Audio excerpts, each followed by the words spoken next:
What people think is money, it's not money, it's called currency. Money is a store of value from centuries, but then it has been replaced by currency.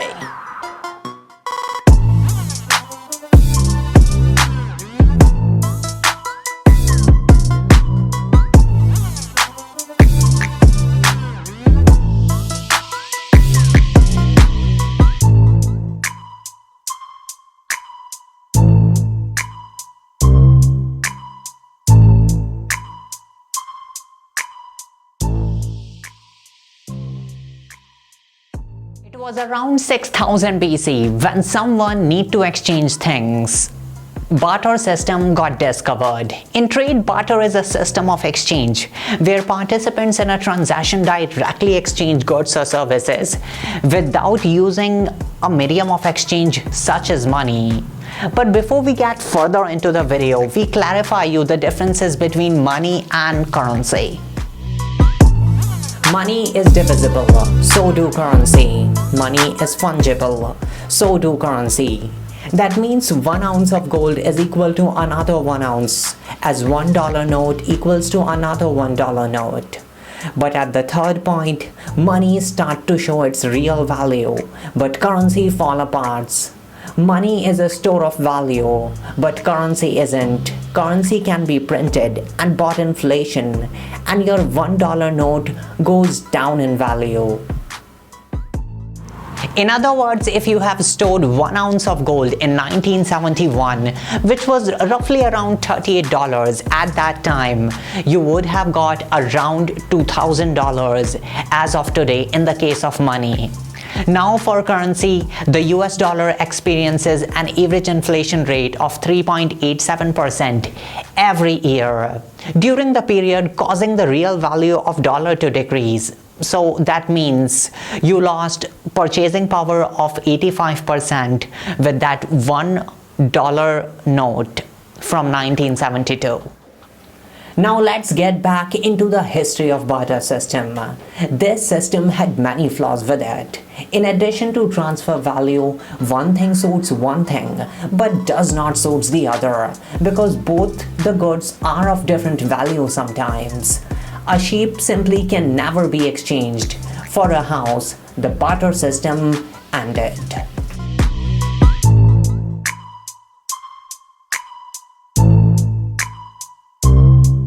After the barter system, people started to use seashells as currency. The things that they find harder to get, and this methodology keeps on happening until one day someone finds too many seashells and they pushed inflation into the system, and then the entire system collapsed. Now they need something new, because the old currency was too much into the system.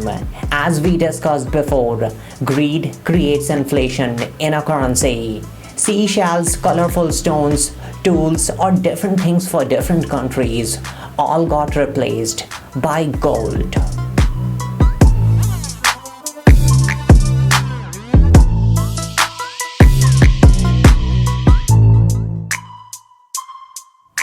For centuries, different kingdoms around the world use currency until they find too much or print it too much.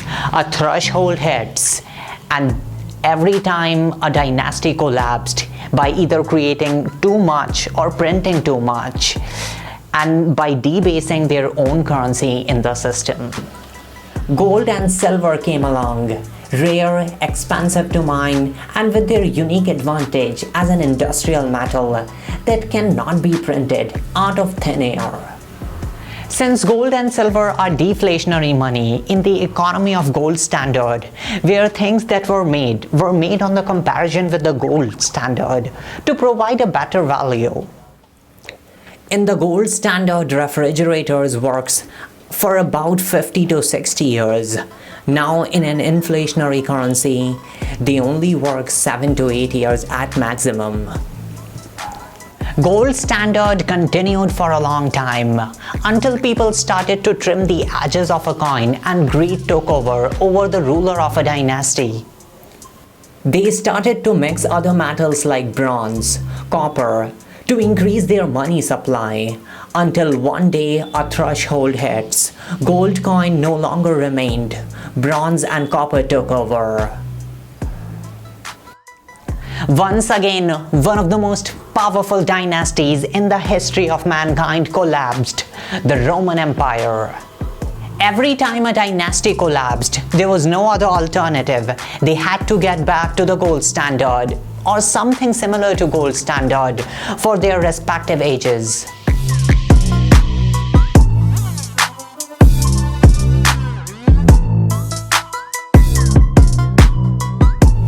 On April 5, 1933, by US President Franklin D. Roosevelt forbidding the holding of gold coin, gold bullion, violation of the order was punishable, up to $10,000 or 10 years in prison, or both. US abandoned the gold standard.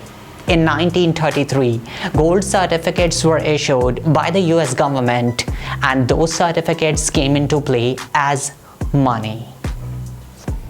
During World War II, the US supplied the Allies and got paid in gold, propelling the US to the largest holder of gold. After the war, countries linked their currency to the dollar, which was linked to gold. In 1944, the Bretton Woods system was established, which defines all currencies with the dollar itself convertible into gold. Now all the currencies around the world are now backed by US dollar. But in 1971, President Richard Nixon took the dollar off the gold standard. Now no country in the world can redeem their gold certificates back into gold.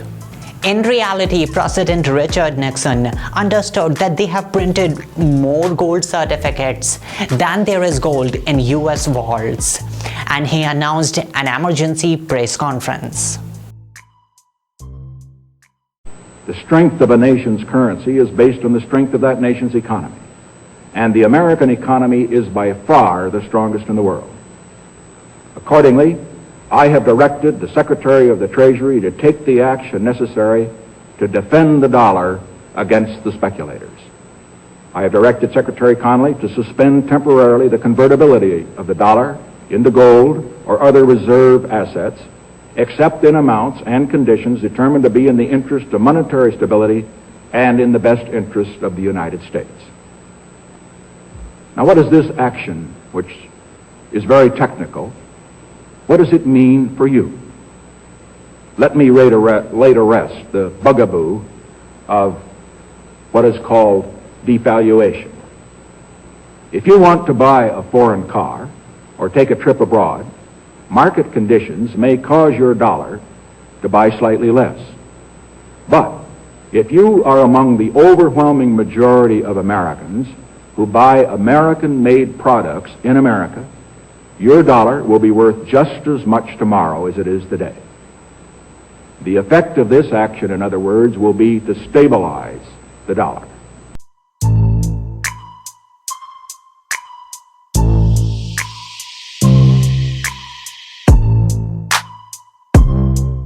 After President Richard Nixon took the dollar off the gold standard, now no currency in the world is backed by gold. We entered an era of fiat currency, IOU. The money became debt. An IOU is a document that acknowledges debt owed. Okay, for the folks among you, let me explain it. By taking your gold, your bank has given you paper notes, IOU. You have given debt to the bank, and then your bank will fulfill it one day. They will give you gold back until they have printed so much gold certificates that there is no much more gold left. A quick search on the internet can reveal the total estimation of gold worth is 15 to 16 trillion. Now going to the usdebtclock.org, you can see let alone the US have printed IOU worth of 26.7 trillion by the year 2020. Today, more than 61% of all foreign bank reserves are denominated in US dollars, and nearly 40% of the world debt is in US dollar. which put us way beyond the worth of gold that exists in the world, that makes gold highly undervalued even at the all-time high of September 2020.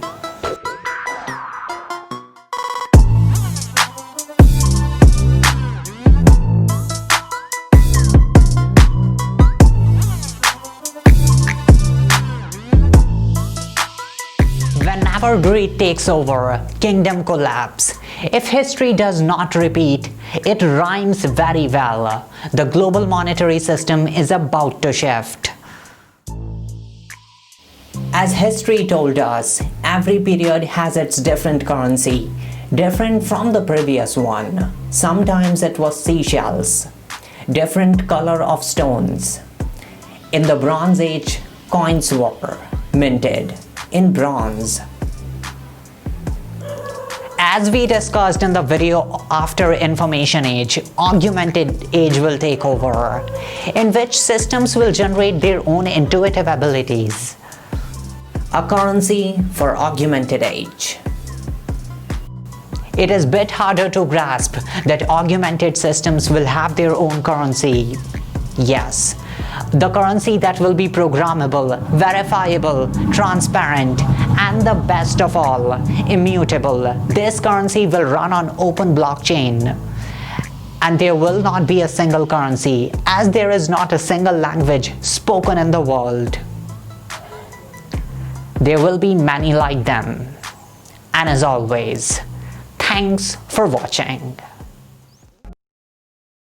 Imagine, if you will, sitting down to your morning coffee, turning on your home computer to read the day's newspaper. Well, it's not as far-fetched as it may seem. In fact, both local San Francisco papers are investing a lot of money to try and get a service just like that started. Richard Halloran is calling a local number that will connect him with a computer in Columbus, Ohio. Meanwhile, across town, in this less than fashionable cubbyhole at the San Francisco Examiner, these editors are programming today's copy of the paper into that same Ohio computer. When the telephone connection between these two terminals is made, the newest form of electronic journalism lights up Mr. Halloran's television with just about everything the Examiner prints in its regular edition. That is, with the exception of pictures, ads, and the comics. 8 newspapers around the country are currently in the computer network, and within the next few weeks, 3 others will join in. This is an experiment. We're trying to figure out what it's going to mean to us as editors and reporters and what it means to the home user. And we're not in it to make money. We're probably not going to lose a lot, but we aren't going to make much either. Well, it takes over 2 hours to receive the entire text of the newspaper over the phone, and with an hourly use charge of $5, the new telepaper won't be much competition for the 20-cent street edition.